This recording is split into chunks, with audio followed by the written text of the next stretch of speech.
영상 시작 전 여러분들의 구독과 좋아요는 큰 힘이 됩니다. 서울 강동구 아파트 단지 사이로 봄바람이 불어왔습니다. 23평 아파트 거실 창문 너머로 보이는 풍경은 평범했어요. 신혼 2년 차를 맞은 민수와 혜진 부부에게도 이 풍경은 일상 그 자체였습니다. 아침이 되면 알람 시계가 6시 30분에 울리고 민수는 먼저 일어나 샤워를 하며 하루를 시작했죠. 민수는 32살로 작은 인테리어 업체를 운영하고 있었어요. 직원 5명과 함께 주택 리모델링과 상가 인테리어 일을 맡아서 하고 있었습니다. 규모는 크지 않았지만 꾸준한 수익을 올리며 안정적인 생활을 유지할 수 있었죠.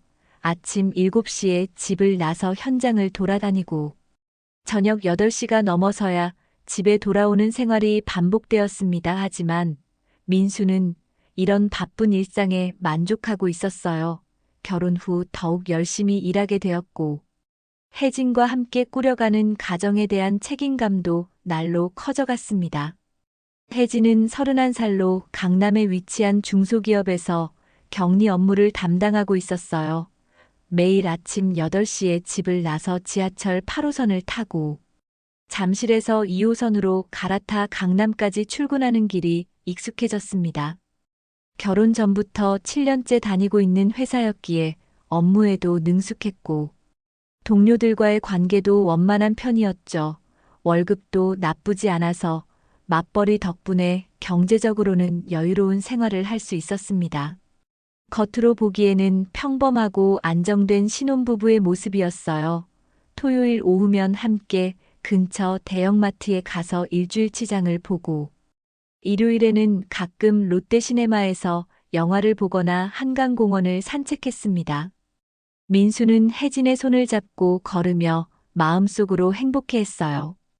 이런 평온하고 소소한 일상이 바로 자신이 어릴 때부터 꿈꿔왔던 이상적인 결혼 생활이라고 생각했거든요. 하지만 혜진의 마음속에는 전혀 다른 생각들이 자리 잡고 있었습니다. 결혼 생활이 생각했던 것보다 훨씬 지루하고 단조로웠어요. 매일 똑같이 반복되는 일상, 예측 가능한 대화, 뻔한 주말 데이트 코스들이 점점 답답하게 느껴지기 시작했습니다. 처음 결혼했을 때는 안정감을 주던 것들이 이제는 무거운 족쇄처럼 느껴졌죠. 특히 민수가 자신의 변화하는 마음을 전혀 알아채지 못한다는 사실이 더욱 답답했습니다.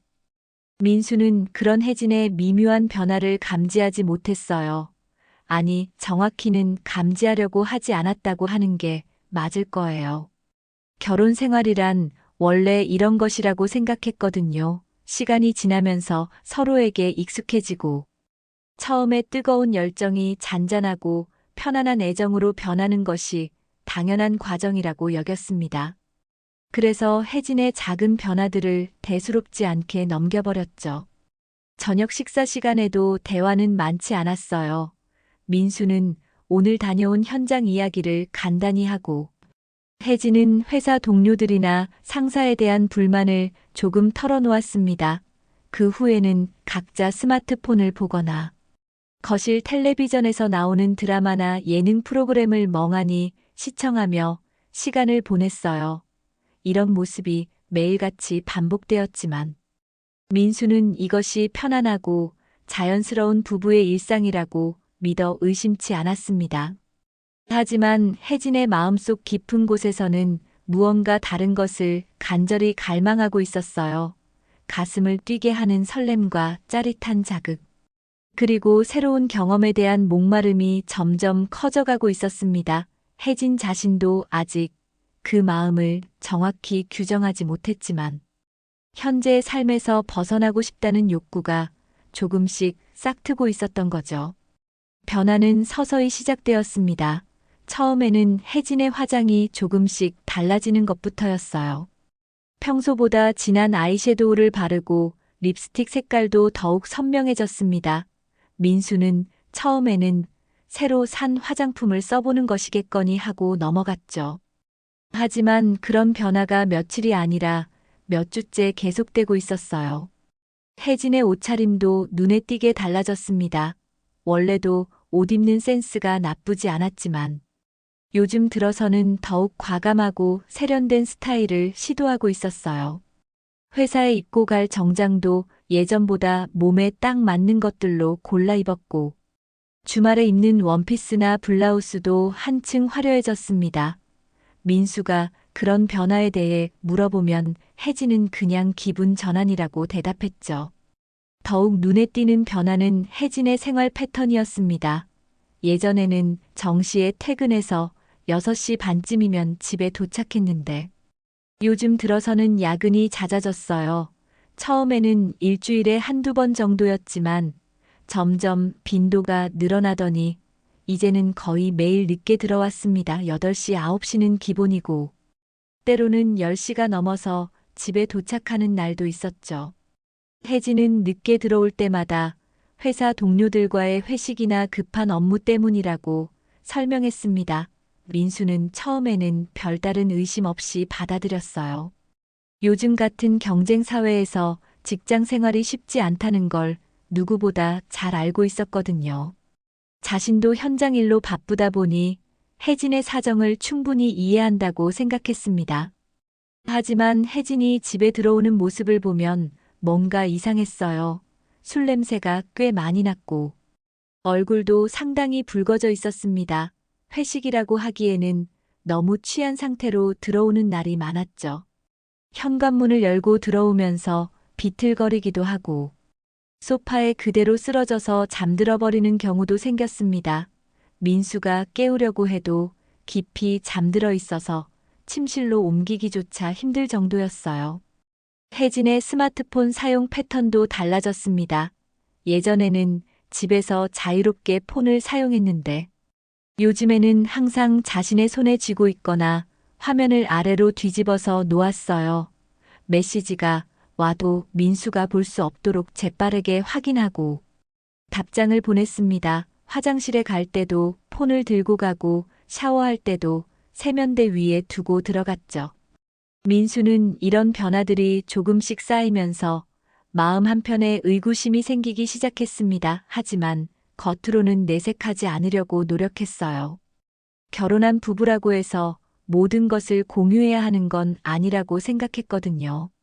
개인적인 영역과 프라이버시를 존중해주는 것이 성숙한 부부의 모습이라고 여겼습니다. 어느 금요일 밤이었습니다.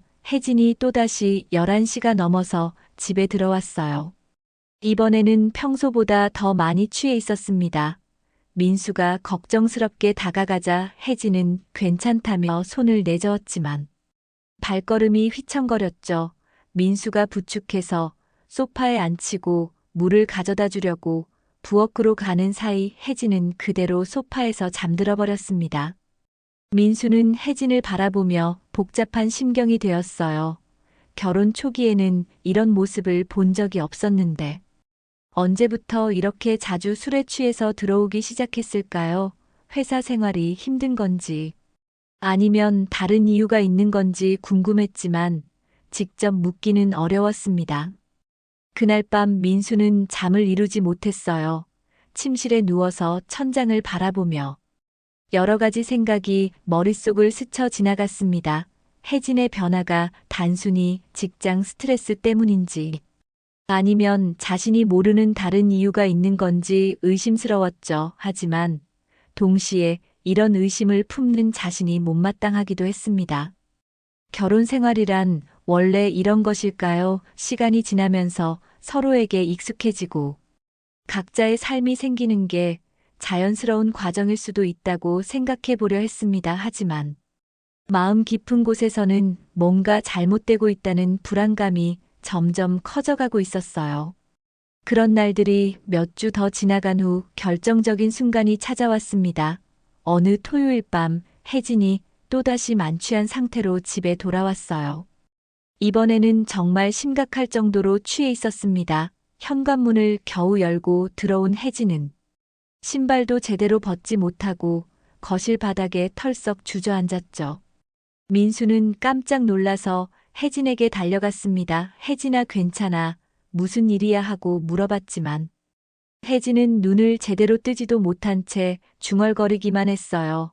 민수는 혜진을 부축해서 소파로 옮기려고 했는데 그때 혜진이 들고 있던 핸드백이 바닥에 떨어졌습니다. 가방이 떨어지면서 지퍼가 열리며 안에 들어있던 물건들이 거실 바닥에 흩어졌어요. 화장품과 지갑. 그리고 몇 장의 종이들이 바닥에 널브러졌습니다. 민수는 혜진을 소파에 눕힌 후 바닥에 떨어진 물건들을 주워 담으려고 몸을 숙였죠.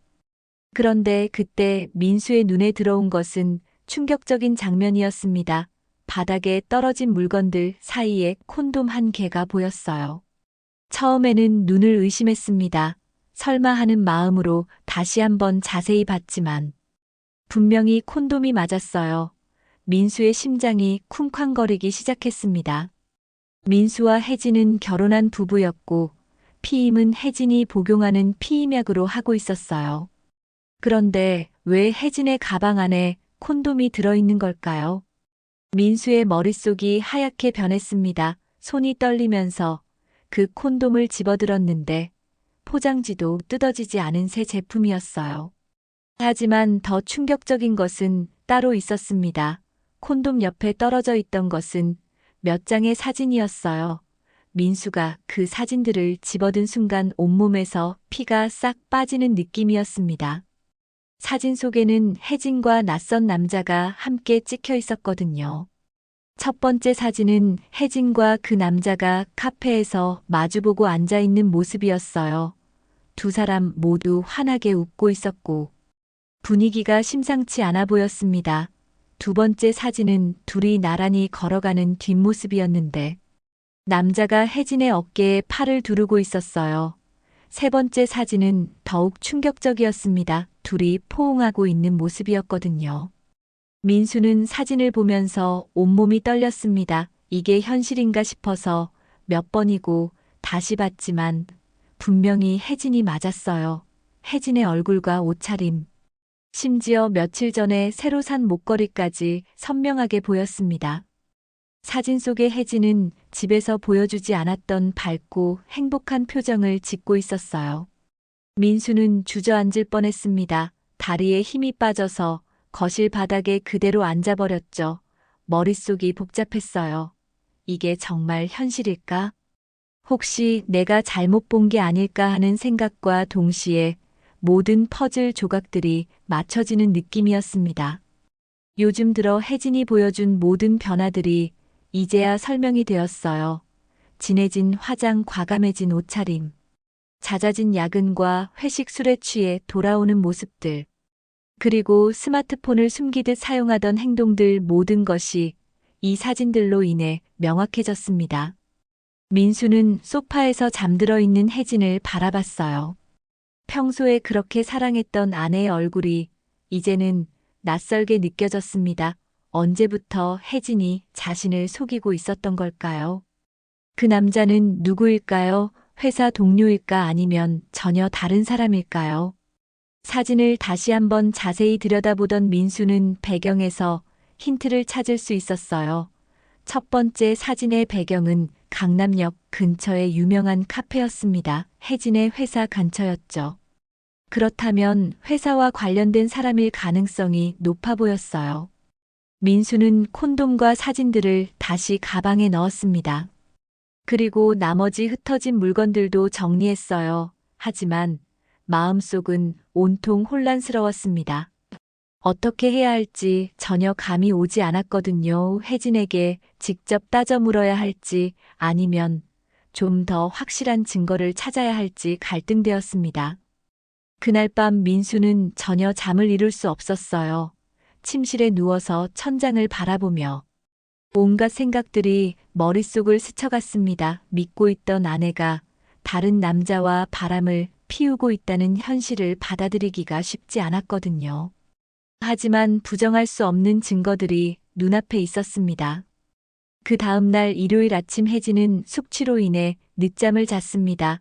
평소 같았으면 9시쯤에는 일어나서 함께 브런치를 준비했을 텐데 이날은 11시가 넘어서야 겨우 눈을 떴어요. 민수는 혜진이 잠들어 있는 동안 혼자 거실에 앉아 어젯밤에 본 사진들을 계속 떠올리고 있었습니다. 혜진이 일어나서 화장실에 다녀온 후 부엌으로 향했어요. 머리가 아프다며 이마를 짚고 물을 마셨습니다. 민수는 평소와 다름없는 척 아침 인사를 건넸지만 마음속은 복잡하기 그지없었죠. 어제 본 것들이 현실이라는 게 믿어지지 않았거든요. 혜진은 어젯밤 일을 전혀 기억하지 못하는 것 같았어요. 가방에서 물건들이 쏟아진 것도, 민수가 정리해 준 것도 모르고 있었습니다. 평소처럼 간단하게 토스트를 구워서 아침을 먹고 소파에 앉아 텔레비전을 보기 시작했어요. 민수는 그런 혜진의 자연스러운 모습을 보면서 더욱 당황스러웠습니다. 오후가 되어서도 민수의 마음은 진정되지 않았어요. 혜진과 함께 평소처럼 마트에 장 보러 갔지만 온 마음이 다른 곳에 있었습니다.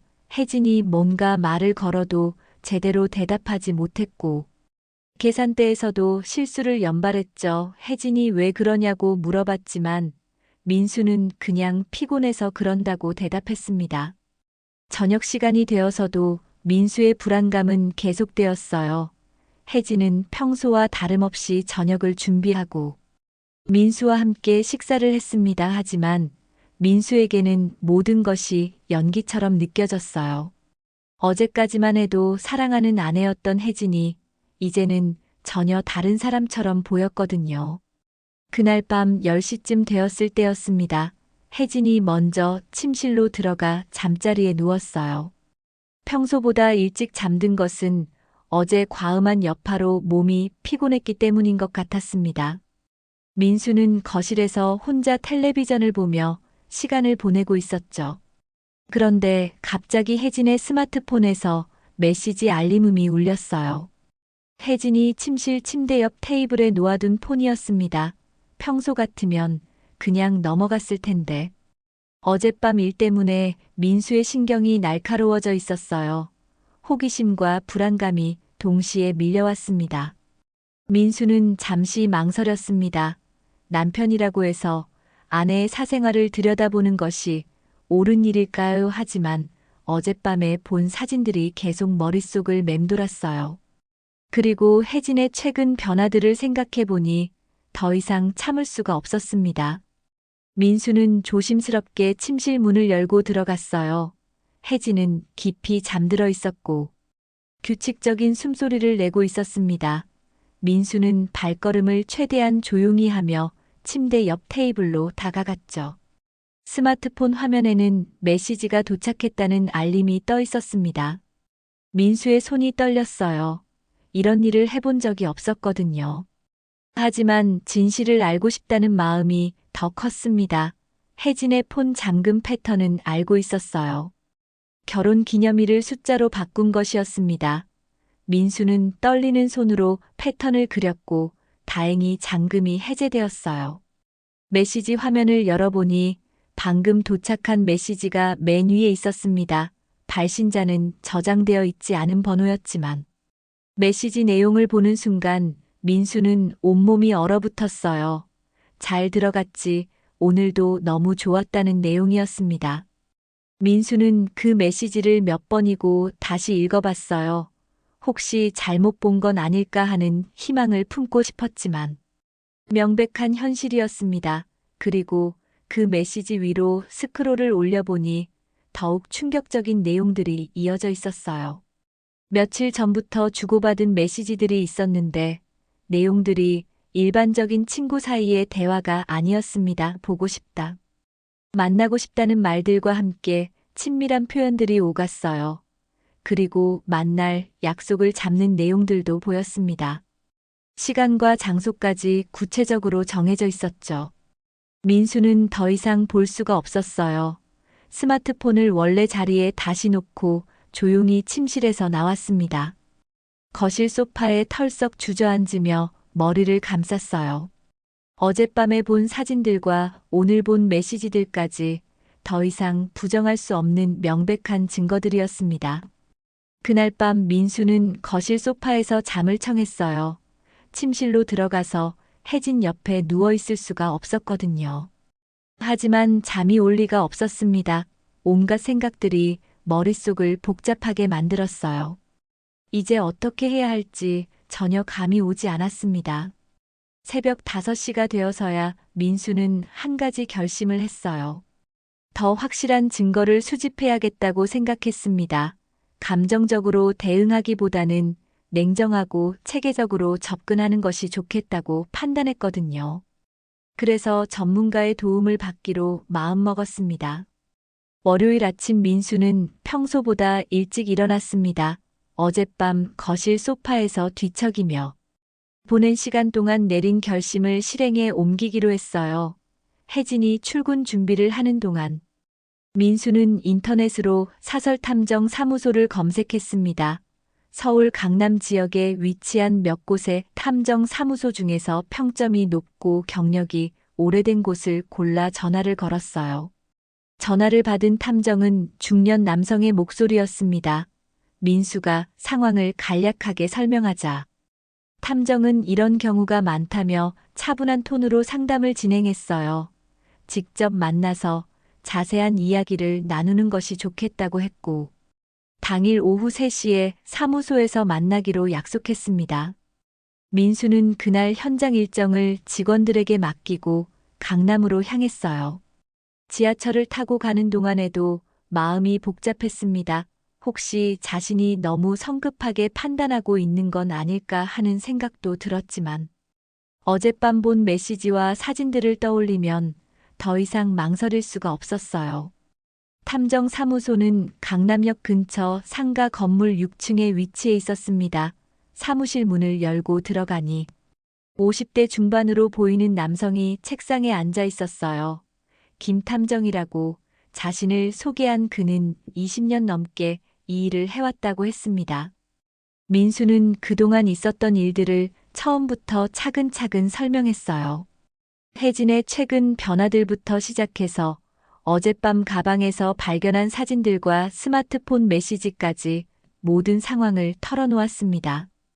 김 탐정은 민수의 이야기를 들으며 중간중간 질문을 던졌어요. 혜진의 직장 위치와 출퇴근 시간, 평소 생활 패턴과 최근 변화된 점들을 자세히 물어봤습니다. 김 탐정은 민수가 가져온 사진들을 자세히 살펴봤어요. 사진 속 남성의 얼굴과 체격, 그리고 배경이 되는 장소들을 꼼꼼히 확인했습니다. 전문가다운 관찰력으로 사진에서 여러 단서들을 찾아내고 있었어요. 카페의 위치와 시간대, 두 사람의 친밀한 분위기까지 모든 것을 분석했습니다. 탐정 사무소에서 제시한 조사 계획은 체계적이었어요. 먼저 혜진의 일상적인 동선을 파악하고 의심스러운 시간대의 행적을 추적하는 것부터 시작한다고 했습니다. 그리고 사진 속 남성의 신원을 확인하고 두 사람의 만남 장소와 빈도를 조사하겠다고 설명했어요. 비용은 일주일간 기본 조사로 200만 원이었습니다. 추가 조사가 필요할 경우 별도로 협의하기로 했어요. 민수는 망설이지 않고 계약서에 서명했습니다. 진실을 알고 싶다는 마음이 간절했거든요. 김 탐정은 조사 기간 동안 민수가 평소와 다름없이 행동해야 한다고 당부했습니다. 그 다음 며칠 동안 민수는 혜진 앞에서 아무렇지 않은 척 연기해야 했어요. 쉬운 일이 아니었습니다. 아침에 같이 일어나서 인사하고 저녁에 함께 식사하는 일상적인 모습을 유지하면서도 마음속으로는 의심과 분노가 끓어오르고 있었거든요. 혜진은 여전히 늦게 들어오는 날이 많았어요. 야근이나 회식이라고 말하지만 이제 민수에게는 모든 것이 거짓말로 들렸습니다. 혜진이 현관문을 열고 들어올 때마다 민수는 냉정함을 유지하려고 애썼지만 속으로는 분노가 치밀어 올랐어요. 목요일 오후 김 탐정으로부터 전화가 왔습니다. 중간 보고를 하고 싶다는 내용이었어요. 민수는 바로 탐정 사무소로 향했고 김 탐정은 며칠간의 조사 결과를 설명해 주기 시작했습니다. 예상보다 빠른 진전이 있었다고 했어요. 먼저 사진 속 남성의 신원을 확인했다고 했습니다. 혜진과 같은 고등학교를 졸업한 동창이었고, 이름은 박정우였어요. 현재 32살로 강남 지역의 중견 회계사무소에서 일하고 있었습니다. 더욱 놀라운 사실은 박정우가 혜진의 고등학교 시절 연인이었다는 것이었어요. 김 탐정은 두 사람의 과거 관계에 대해 자세히 조사했다고 설명했습니다. 고등학교 3학년 때부터 약 2년간 연인 사이였고, 대학 진학과 함께 자연스럽게 헤어진 것으로 보인다고 했어요. 그런데 최근 몇 개월 전부터 다시 연락을 주고받기 시작한 것 같다고 덧붙였습니다. 더욱 충격적인 것은 두 사람의 만남 기록이었어요.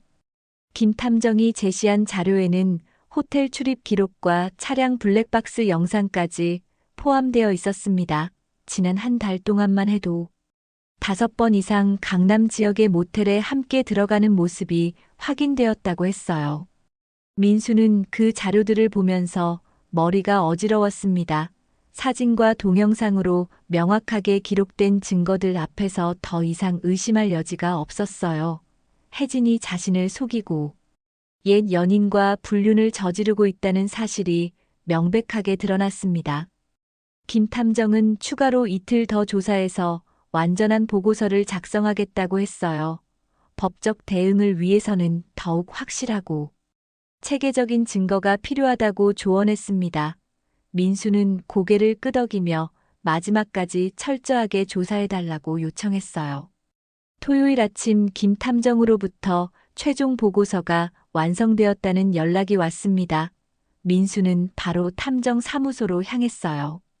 일주일간의 조사 결과가 담긴 두꺼운 파일을 받아든 순간 민수의 손이 떨렸습니다. 이제 더 이상 되돌릴 수 없는 지점에 와 있다는 것을 알았거든요. 김 탐정이 정리한 보고서는 매우 상세했습니다. 혜진과 박정우의 만남 일시와 장소가 시간 순으로 정리되어 있었고, 각각의 증거 사진들이 첨부되어 있었어요. 강남역 근처 카페에서의 만남부터 시작해서 모텔 출입 기록까지 모든 것이 빠짐없이 기록되어 있었습니다. 특히 충격적이었던 것은 차량 블랙박스로 촬영된 동영상 자료였어요. 박정우의 차량에서 두 사람이 키스하는 장면과 애무하는 모습까지 선명하게 담겨 있었습니다. 또한 모텔에 들어가기 전과 나온 후의 모습들도 시간대별로 정확하게 기록되어 있었죠. 보고서에 따르면 혜진과 박정우는 지난 2달 동안 총 11번의 만남을 가졌다고 했어요. 처음에는 카페나 식당에서 만나는 정도였지만 점점 친밀해지면서 모텔을 이용하는 횟수가 늘어났다고 했습니다. 가장 최근에는 주 2회 꼴로 만나고 있었다고 나와 있었어요. 김 탐정은 이 정도 증거면 법정에서 충분히 인정받을 수 있다고 설명했습니다. 사진과 동영상뿐만 아니라 모텔 출입 기록과 카드 결제 내역까지 확보했기 때문에 불륜 사실을 부정하기 어려울 것이라고 했어요. 이제 법적 대응을 위한 준비를 시작하는 것이 좋겠다고 조언했습니다. 민수는 보고서를 꼼꼼히 읽어보며 마음을 다잡았어요. 분노와 배신감이 치밀어 올랐지만 감정적으로 행동하면 안 된다는 것을 알고 있었습니다. 냉정하고 체계적으로 접근해야 유리한 결과를 얻을 수 있을 거라고 생각했거든요. 김 탐정이 추천해준 이혼 전문 변호사는 서초동에 사무실을 두고 있는 이 변호사였습니다. 20년 넘게 가사, 사건만을 전문으로 다뤄온 베테랑이라고 했어요. 민수는 바로 전화를 걸어 상담 약속을 잡았고 다음 날 월요일 오후에 만나기로 했습니다. 그날 밤 집에 돌아온 민수는 혜진과 마주하기가 더욱 어려웠어요. 탐정 보고서의 내용들이 생생하게 떠오르면서 분노가 끌어올랐지만 겉으로는 평정을 유지해야 했습니다. 혜진은 여전히 아무렇지도 않은 표정으로 저녁 준비를 하고 있었죠. 월요일 오후 민수는 이 변호사 사무소를 찾았습니다. 50대 후반의 차분한 인상을 가진 이 변호사는 민수의 이야기를 차근차근 들어주었어요. 탐정 보고서를 꼼꼼히 검토한 후 고개를 끄덕이며 이 정도면 충분히 유리하다고 말했습니다. 이혼 사유로는 배우자의 불정행위가 명백하고 증거도 충분하다고 설명했어요. 또한 상간소송도 함께 진행할 수 있다고 조언했습니다. 박정우를 상대로도 손해배상 청구를 할 수 있다는 것이었죠. 혼인을 파탄시킨 제3자에게 정신적 피해에 대한 배상을 요구할 수 있다고 했습니다. 변호사는 소송 과정에서 예상되는 상황들도 설명해 주었어요. 혜진과 박정우 측에서 부정할 가능성은 낮지만 만약 그런다면 추가적인 증거 제출이 가능하다고 했습니다. 또한 재산 분할과 위자료 문제도 민수에게 유리하게 진행될 것이라고 전망했어요. 민수는 변호사의 설명을 들으며 마음을 굳혔습니다. 더 이상 망설일 이유가 없었어요. 배신한 아내와 그 상대방 모두에게 정당한 대가를 치르게 하겠다고 결심했습니다. 이제 혜진은 자신의 아내가 아니라고 생각했어요. 변호사는 소송 준비를 위해 며칠의 시간이 필요하다고 했습니다.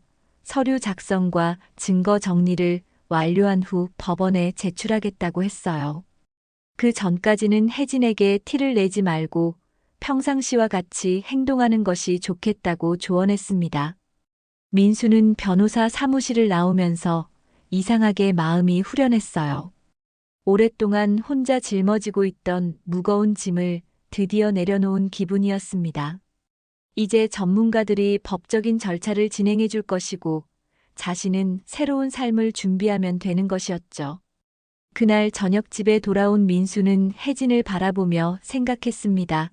곧 모든 것이 끝날 것이라고 배신에는 반드시 그에 상응하는 대가가 따른다는 것을 혜진과 박정우 모두 깨닫게 될 것이라고 말이에요. 민수는 처음으로 며칠 만에 편안한 잠에 빠져들 수 있었습니다. 수요일 오전 이 변호사로부터 연락이 왔습니다. 모든 서류 준비가 완료되었고 오늘 오후에 법원에 이혼 소송과 상간 소송을 동시에 제기하겠다고 했어요. 민수는 드디어 결정적인 순간이 왔다는 것을 실감했습니다. 이제 더 이상 되돌릴 수 없는 지점을 넘어선 것이었죠. 그날 오후 5시쯤 민수가 현장에서 돌아오니 집 앞에 혜진의 차가 이미 도착해 있었어요. 평소보다 일찍 퇴근한 것 같았습니다. 민수가 현관문을 열고 들어가자 거실 소파에 앉아있던 혜진이 창백한 얼굴로 돌아봤어요. 손에는 법원에서 보낸 서류 봉투를 들고 있었습니다. 혜진의 눈은 이미 눈물로 붉어져 있었어요. 목소리도 떨리고 있었습니다. 민수야, 이게 뭐야? 왜 갑자기 이런 걸 보내는 거야? 하고 물어봤지만 민수는 대답하지 않고 그냥 부엌으로 향했습니다. 물을 한 잔 따라 마시며 마음을 진정시키려고 했어요. 혜진이 뒤따라와서 계속 물어봤습니다. 대화로 풀 수 있는 일 아니야. 왜 이렇게까지 하는 거야? 하면서 민수의 팔을 붙잡으려고 했어요. 하지만 민수는 혜진의 손을 뿌리치며 냉정하게 말했습니다. 이제 와서 무슨 말을 하겠냐고, 모든 증거가 다 있다고 했죠. 그때 혜진의 얼굴이 더욱 하얗게 변했어요. 민수가 모든 것을 알고 있다는 사실을 깨달은 것 같았습니다. 혜진은 잠시 말을 잇지 못하다가 갑자기 민수 앞에 무릎을 꿇고 앉았어요. 두 손으로 얼굴을 가리고 흐느끼기 시작했습니다. 잘못했어. 정말 잘못했어. 제발 한 번만 용서해줘. 다시는 이런 일 없을 거야. 박정우와도 완전히 끝냈어. 하고 울면서 말했어요. 하지만 민수는 전혀 동요하지 않았습니다. 이미 마음의 준비를 끝낸 상태였거든요. 혜진의 눈물과 사과가 진심인지도 의심스러웠어요. 민수는 혜진을 내려다보며 차갑게 말했습니다. 2달 동안 나를 속이면서 뭘 했는지 다 알고 있다고. 이제 와서 용서를 빌어봤자 소용없다고 했어요. 그리고 앞으로는 변호사를 통해서만 이야기하겠다고 선언했습니다. 혜진은 더욱 격렬하게 울면서 민수의 다리를 붙잡으려고 했어요. 하지만 민수는 한 걸음 뒤로 물러서며 거리를 두었습니다. 이제 내 집에서 짐 챙겨서 나가라고 말했을 때 혜진의 울음소리가 더욱 커졌어요. 하지만 민수는 전혀 마음이 움직이지 않았습니다.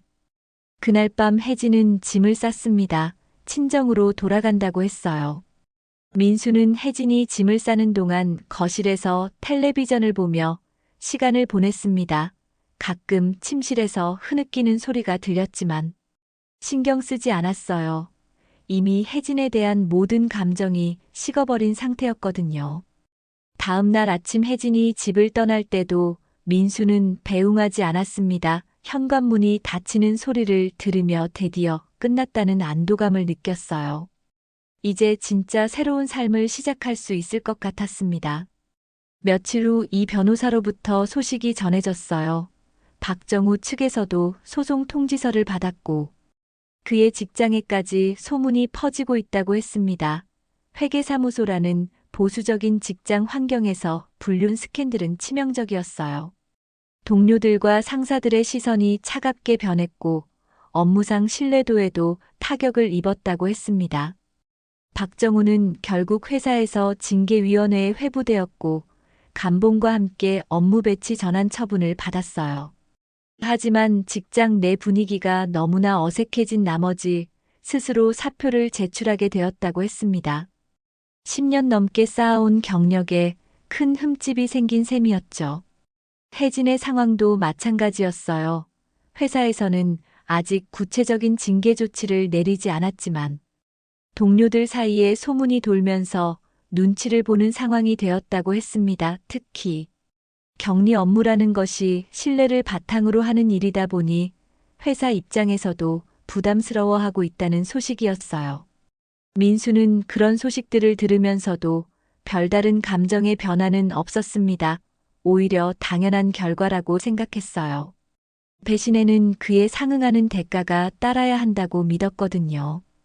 자신이 겪은 고통과 상처를 생각하면 이 정도는 아무것도 아니라고 여겼습니다.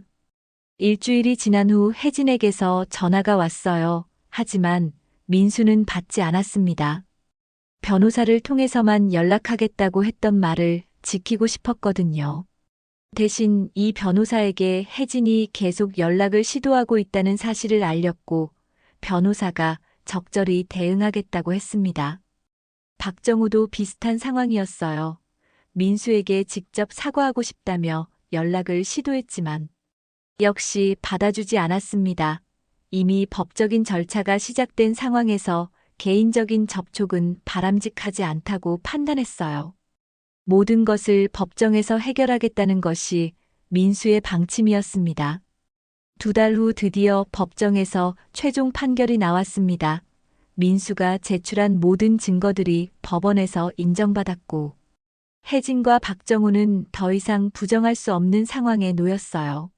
사진과 동영상 모텔 출입 기록과 카드 결제 내역까지 완벽한 증거 앞에서 두 사람 모두 불륜 사실을 인정할 수밖에 없었습니다. 판사는 민수에게 완전히 유리한 판결을 내렸어요.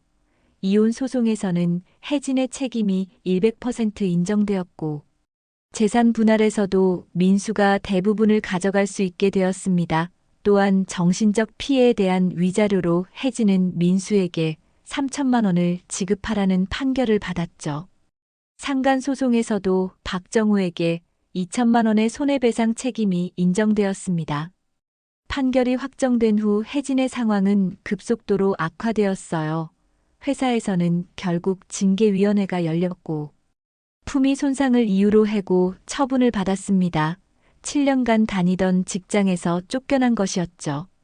설상가상으로 업계 내에서 소문이 퍼지면서 다른 회사에 취업하는 것도 쉽지 않은 상황이 되었습니다. 특히 격리라는 직종 특성상 신뢰성이 무엇보다 중요한데 불륜 스캔들은 치명적인 흠결이었어요. 몇 곳의 회사에 이력서를 넣어봤지만 면접 과정에서 이전 직장 퇴사 사유를 설명할 때마다 난처한 상황에 부딪혔습니다. 결국 혜진은 친정에서 지내면서 아르바이트로 생계를 이어가야 하는 처지가 되었어요. 박정우의 몰락은 더욱 가파랐습니다. 회계사라는 전문직임에도 불구하고 불륜 스캔들로 인해 업계에서의 신뢰를 완전히 잃었어요. 새로운 직장을 구하는 것은 거의 불가능에 가까웠습니다. 15년간 쌓아온 경력과 인맥이 하루아침에 무너져 내렸죠. 더욱이 박정우는 기존 고객들로부터도 외면받기 시작했습니다. 개인 회계 업무를 맡겨놓았던 자영업자들이 하나둘씩 발을 끊기 시작한 것이었어요. 도덕적 문제를 일으킨 사람에게 중요한 재정 관리를 맡길 수 없다는 것이 그들의 판단이었습니다. 결국 박정우는 서울을 떠나 지방으로 이사를 가야 했어요. 민수는 그런 소식들을 들으면서 속이 시원했습니다. 복수가 완성되었다는 만족감이 들었어요. 배신에는 반드시 그에 상응하는 대가가 따른다는 것을 증명한 셈이었습니다. 더 이상 혜진이나 박정우에 대해 생각할 필요도 없었죠. 법정에서 받은 위자료와 재산 분할금으로 민수는 경제적으로도 여유가 생겼습니다. 기존에 살던 아파트는 혼자 살기에는 너무 넓어서 더 작은 곳으로 이사를 했어요. 대신 사업 확장에 투자하기로 결심했습니다. 직원을 2명 더 늘리고 작업 장비도 최신형으로 교체했죠. 새로운 사무실도 마련했습니다. 기존에는 작은 상가 건물의 1층에 있었는데 이번에는 접근성이 좋은 곳의 2층 사무실로 이전했어요. 인테리어도 깔끔하게 새로 했고 회사 간판도 새로 제작했습니다. 고객들의 반응도 좋아서 매출이 눈에 띄게 늘어나기 시작했어요. 무엇보다 민수의 마음이 한결 가벼워졌습니다. 그동안 혜진의 변화를 눈치채면서도 확신하지 못했던 불안감과 의심이 모두 사라졌어요. 진실을 알고 정당한 대응을 한 결과 마음의 평화를 되찾을 수 있었습니다. 더 이상 누군가를 의심하거나 배신당할 걱정을 하지 않아도 되었죠. 주말이면 예전에 소원했던 친구들과 만나기도 하고 새로운 취미 생활도 시작했어요. 등산이나 골프처럼 몸을 움직이는 활동들을 통해 스트레스를 해소하고 있었습니다. 혼자만의 시간도 즐길 수 있게 되었고 무엇보다 거짓과 가식 없는 진실한 관계들만 남겨두고 살 수 있게 되었어요. 민수는 이제 새로운 만남에도 마음을 열 준비가 되었다고 생각했습니다. 물론 성급하게 서두르지는 않을 생각이었어요. 충분한 시간을 가지고 진정으로 믿을 수 있는 사람을 만나고 싶었거든요. 이번 일을 통해 사람을 보는 눈도 생겼고 무엇이 진짜 사랑인지도 알게 되었습니다. 어느 화창한 일요일 오후 민수는 한강공원을 혼자 산책하고 있었어요. 예전에는 혜진과 함께 걸었던 길이었지만 이제는 전혀 다른 기분이었습니다. 자유롭고 평온했어요. 강물을 바라보며 민수는 생각했습니다. 배신당했을 때는 세상이 무너지는 것 같았지만 결국 모든 것을 이겨내고 더 나은 삶을 찾아낸 자신이 자랑스러웠어요. 정의는 반드시 승리한다는 것을 몸소 체험한 민수였습니다. 거짓과 배신으로는 결코 행복할 수 없다는 교훈도 얻었죠. 이제 민수의 앞에는 진실하고 당당한 새로운 인생이 펼쳐져 있었습니다.